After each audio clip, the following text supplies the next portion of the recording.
Veliko stvari je, ki bi jih lahko izboljšali. Ta prva stvar, ki jim v bistvu tudi malo zamerim, no, tako, je, da so premalo usmerjeni na trg. Zelo velikokrat se mi zgodi, dobijo neko investicijo in potem razmišljajo o naslednji. In potem pozabijo na kupca. In kupec je tisti, ki prinaša njim denar. In premalo prodajajo. Enostavno grejo premalo do strank, premalo zavrnitev dobijo. Če grejo do strank, zelo velikokrat pozabijo to, kar se vsi ujamemo, da začnejo govoriti o sebi, o svojem produktu, stranke pa sploh ne poslušajo. Pa stranke jih mogoče niti ne zanima.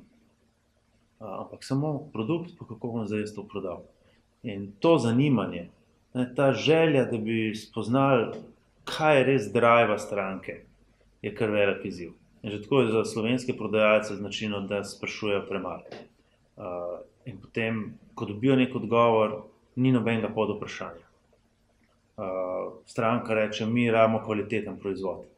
Ni podvprašanja, gospod, lahko poveste, kaj je za vas kvaliteten proizvod. Ni drezanja. Enako potem se zadovoljijo z odgovorom, ja, super proizvod, ampak moram še razmisliti.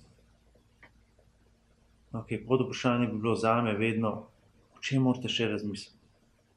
Rad bi to zvedel, o čem mora on še razmisliti. Ne vprašajte vsak na svoj način, vsak ima svoje besede od nas. Ampak želja mora biti, da jaz vem, o čem mora še on razmisliti. Ne morem se še odločiti. Spet, mene zanima, zakaj se zdaj še ne more odločiti. Katera so še vprašanja? Zakaj? Zato, ker mu bi sam rad pomagal, da se odloči. Ja ali pa ne. Pa če se bo odločil ja, super, moja rešitev mu bo pomagala, oba bova zadovoljna. Če se bo odločil ne, tudi v redu, mi bo prihranil čas, recimo. Tako da dostikrat je moj nasvet, da recimo sledijo ko imajo argumentacijo svojega proizvoda, da sledijo enostavni tej formuli NBA.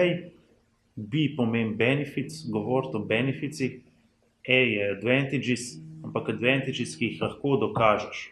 Ne to, da je moj proizvod najbolj prijazen. Dokaž mi, da je najbolj prijazen. To mi moraš povedati. In to tako po kmečku.